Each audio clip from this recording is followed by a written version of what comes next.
Tired of manually typing all the boxes from your W-2 and worried about making a typo? If the import feature seems like magic, you're not alone. Today, we're importing your W-2 directly into TurboTax in just a few clicks. Welcome back to Guide with Samuel. Let's break it down. Many major employers partner with TurboTax to allow direct import of your W-2 data, saving you time and ensuring perfect accuracy. Step 1. Find the W-2 section. In the Income section of TurboTax, look for Wages and Salary, or W-2. When you select it, TurboTax will ask how you'd like to enter your information. Look for the option that says, Import from my employer. Step 2. The Secure Search. You'll be prompted to search for your employer by name. If your employer is set up for import, you'll see them in the list.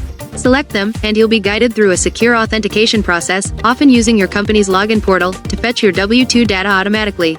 And that leads to my crucial pro tip: have your payroll login credentials handy. The import process doesn't use your social security number, it uses the same login you use for your company's payroll or HR website, like ADP, Workday, or Gusto. Having that username and password ready will make this a one-minute task. So, just like that, you can eliminate data entry errors and speed up your tax filing. A quick import goes a long way in starting your return on the right foot. Now I'm curious, does your employer use a system like ADP or Workday? Let me know in the comments if you've tried the import feature before. Let me know your thoughts down in the comments, and subscribe for more clear-cut guides like this one. Thanks for watching. I'm Samuel, and I'll see you in the next video.